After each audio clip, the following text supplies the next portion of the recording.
I really hope YouTube lets me use that as a thumbnail. Okay, cool. So today's video, we're doing a home studio tour of all the stuff that I use to make music, which is actually like, I was putting a list together, it's not that much stuff, but it is good if you want to just make music on your own for fun, and I recorded a whole EP with the stuff I have here in my house. And if you want to check that out, I'll put links in the description below, as well as links to everything I'm about to talk about in this video today.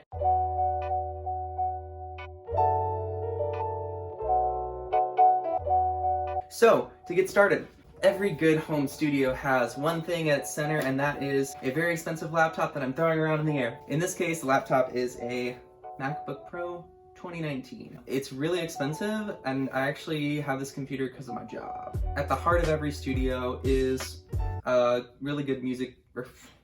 At the heart of every studio is a good laptop.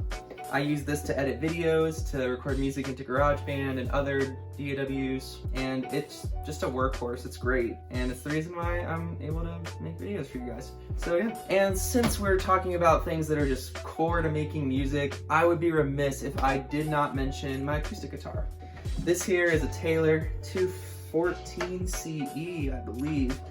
It's kind of expensive. I got it for a steal though. I got it for my friend for like $300, which is crazy. I don't believe that anybody should have to pay that much for this guitar. This guitar is my baby. I love it. I can't make music without it.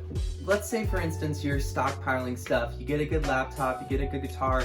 What do you need next in order to make music?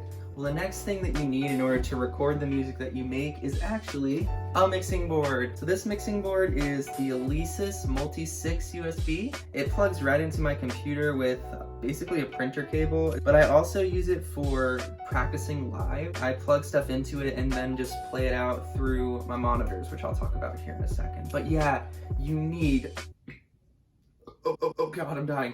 You need a USB mixer of some kind if you want to record audio into a computer. And I've had it for years now. I've had it for like, shoot, I want to say like 9 years I've had this thing. It's old, but it works really well. All right, so those are kind of like the centerpieces of what you need. But in order for everything to connect, you need some good cables. Now, cables are really important. The thing is that without cables, none of the stuff works and none of the sounds are able to be produced and run through the proper channels. So for microphones, you're gonna need what we call XLR cables. XLR cables are handy for just plugging in microphones like so, and then running them through, mic won't plug in, and then running them through to a mixing board. So you definitely need to pick one up at some point. That's the first kind of cable you're gonna need. The second kind is classic 1/4-inch cable. This plugs right into my Taylor, which is an electric acoustic guitar. That's the easiest way, honestly, for you to get a guitar sound that comes through a speaker. Most folks that are like professionals use microphones, which is great. I'm just kind of cheap and I don't have enough money for a bunch. So yeah. The next thing I want to discuss, oh my God, my cats are fighting.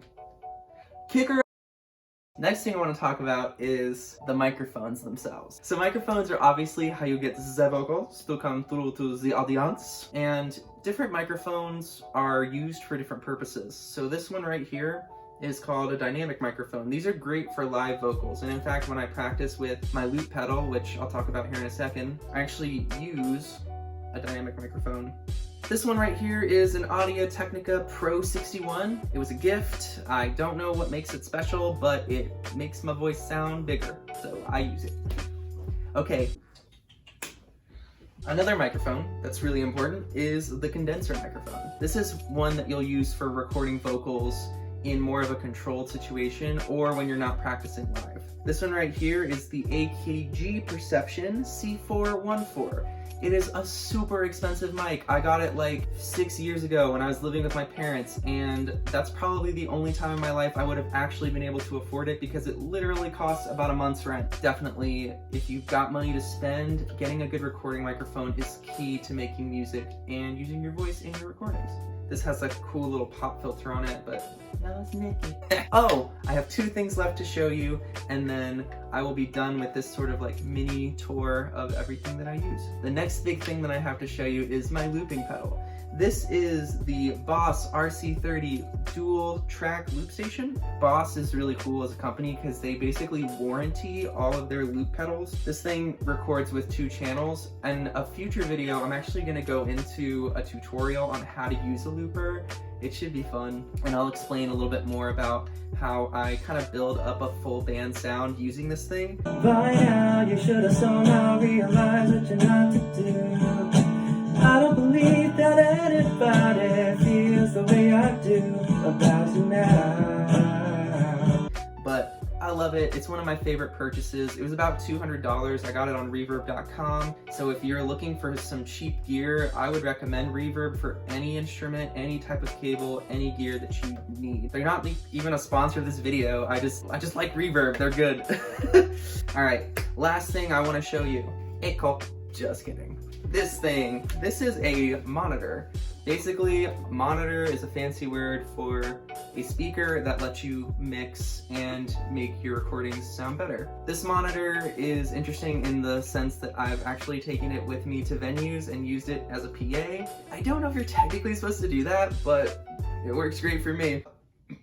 Oh God, I have like so many burps in my body today. This is the Behringer Truth B1030A. It's kind of a lower end monitor. It's not super expensive. I think for both of them, I have 2. For both of them, it costs maybe $200, which is pretty cheap as far as monitors are concerned. I use monitors like this for, like I said, live venues, but I also use them to practice. When I'm looping in my room by myself, I'll just plug right into one of them. But whenever I'm at a venue, I like to use both because you can sort of pan the guitar sound, make it sound more full and more live-like. But they're also great for recording if you want to hear your stuff a little bit louder and mix it better. Yeah.